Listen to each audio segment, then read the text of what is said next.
If you're trying to decide where to live in Australia and you don't want to live in one of the big state capital cities, this video will run through 5 cities in New South Wales that could be a better option for you.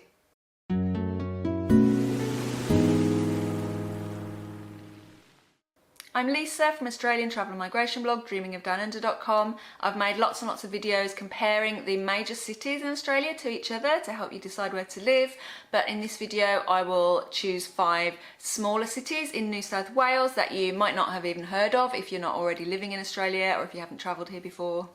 I live in Sydney, which is the capital city of New South Wales. I've already made lots of videos about Sydney, so I won't cover it in this video, but I've also travelled a lot of the coastline and to some of the inland areas.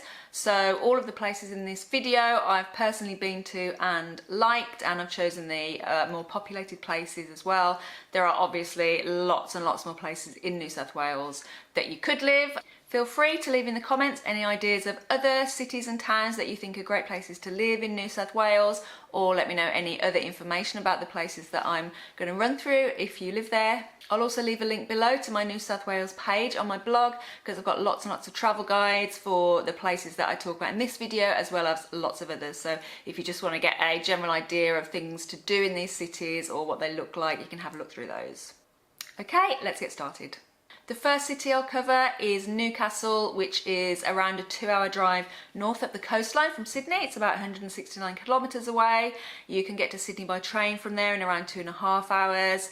It's in the Hunter region, so it's close to the Hunter Valley wine region. It's just a bit inland of Newcastle. It's the second oldest city in Australia, so it's got some really great architecture, some lovely Art Deco buildings and heritage buildings, and the city centre's got quite a lot of character compared to some of the more modern cities around Australia.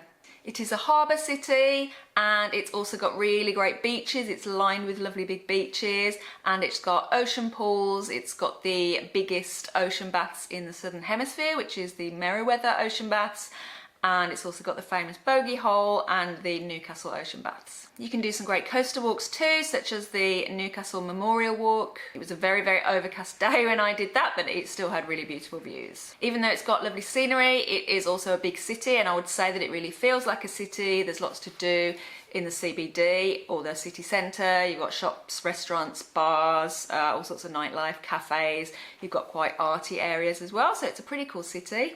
In terms of its climate, it's very close to Sydney, so we'll have a very similar climate to Sydney.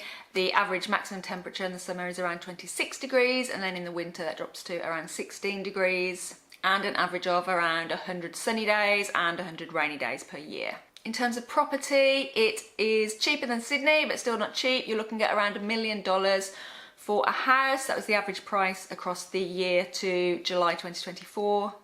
To rent a house, the median value is $700 a week, and to rent a unit, that's $650 a week.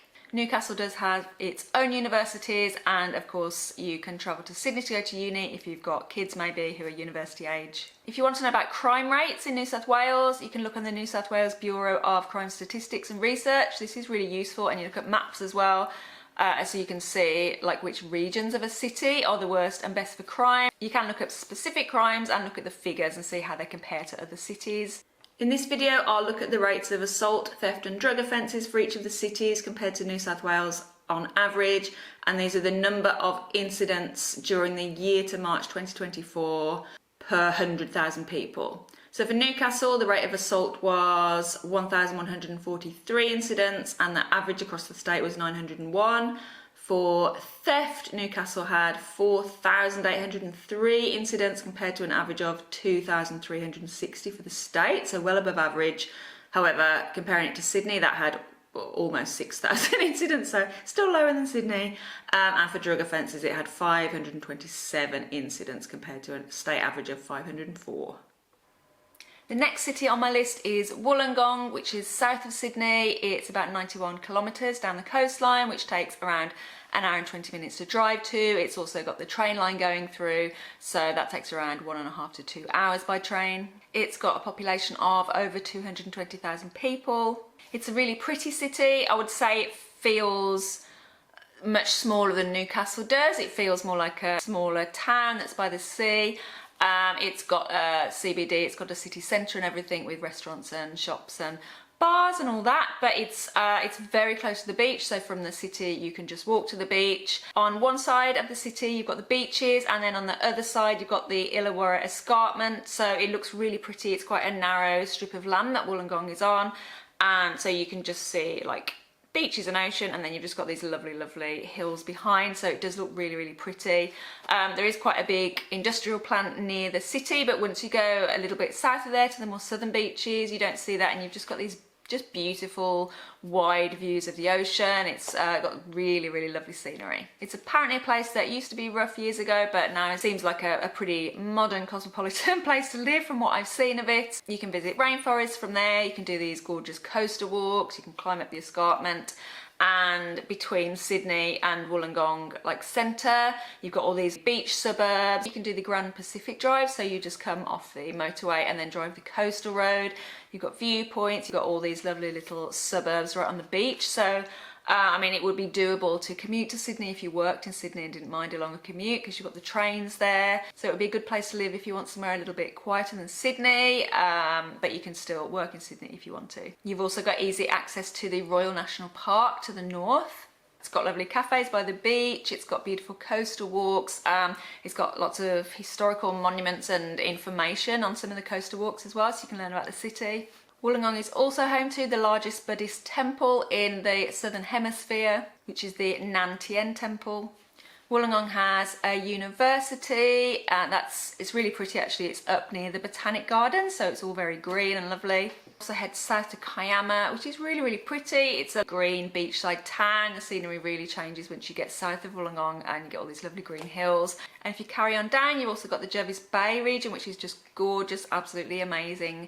Beaches, national park. In terms of the cost of living there, the average rent for the year to July 2024 was $530 for a unit and $675 for a house, which makes it slightly cheaper than Newcastle. However, the price of property to buy, it was around 1.1 million for a house, although these figures are coming from realestate.com.au, and they look at specific suburbs, so I can't see the whole city as, you know, as one average, unfortunately, but you could go onto there and plug in different suburbs if you want to have a look.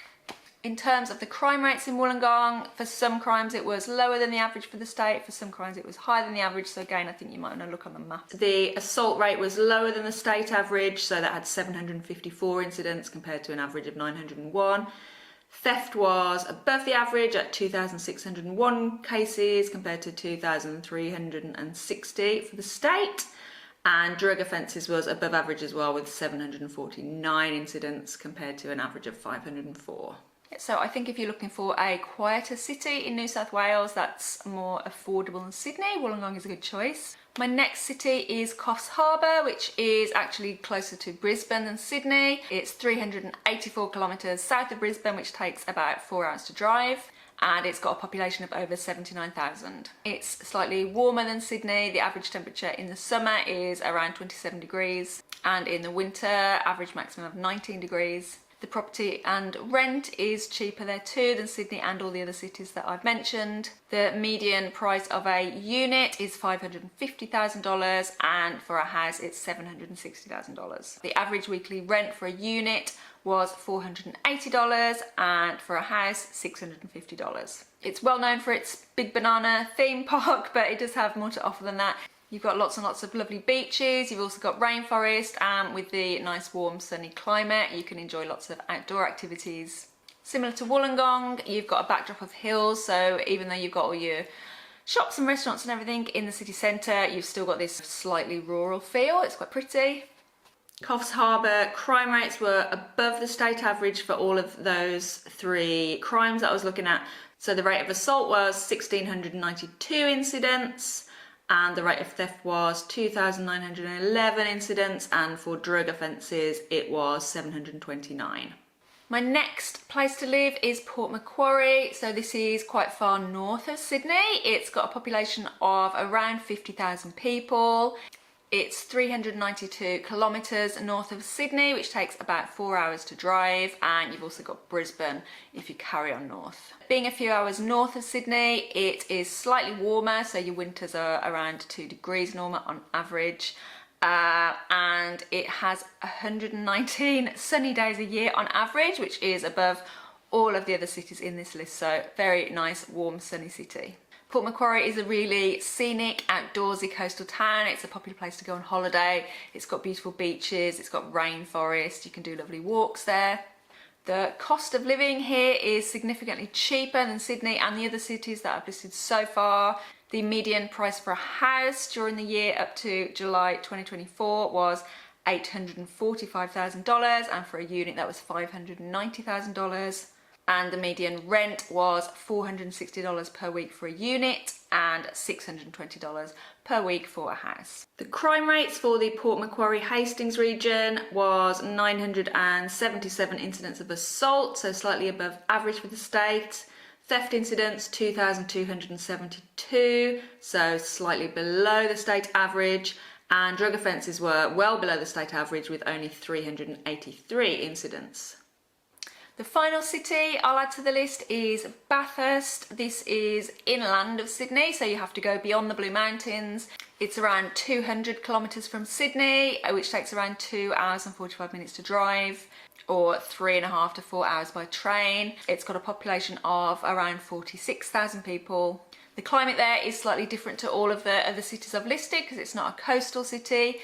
It's quite far inland. Summers are a little bit hotter. The average maximum temperature in the summer was 28 degrees, and the biggest difference is the average winter maximum, which was only 11 degrees. So as you head inland, you do tend to get these colder winters. You've still got lots of sunshine per year with an average of 107 sunny days per year. And it also has the least rainy days of all of the cities I've listed, with only 74 per year. The other cities all had between 90 and 100. The price of property and rent is significantly cheaper here as well than any of the other cities. The median property price for a unit in the year to July 24 was $447,500, and for houses it was $620,000. The median rent per week for a unit was $360, and for a house it was $460. Like Newcastle, it's got quite a lot of characterful older buildings, so it's quite pretty around the city. You've got lots of Victorian buildings and Art Deco buildings. There seems to be a lot of smaller independent boutiques and antique stores, so it's quite different to the big cities. A lot of these kind of inland towns and cities tend to be a little bit more quaint like that. It's only about 45 minutes to Orange, which is another popular city to visit. About 40 minutes away is an old gold mining town called Sofala. It's really cool. It's like you're in an old kind of Western movie or something, all these little kind of shacks. And you can also head out to quaint little villages like Millthorpe. Looking at crime in the Bathurst region, the assault rate was 1,315 incidents compared to the state average of 901. The theft rate was also slightly above average with 2,698 incidents, and drug offences was 540 incidents, so again just slightly above the state average for New South Wales. I hope you found that useful. New South Wales is a huge and really beautiful state. There's lots and lots of choice of places to live. If you're not sure which state or city you want to live in yet, make sure you check out my city comparison videos. I've got most of the major cities covered in those. Don't forget to check out my blog for ideas of more places to visit or live in New South Wales and the rest of Australia. And if you like this video, please give it a thumbs up and subscribe for more videos on life and travel in Australia. Thanks for watching.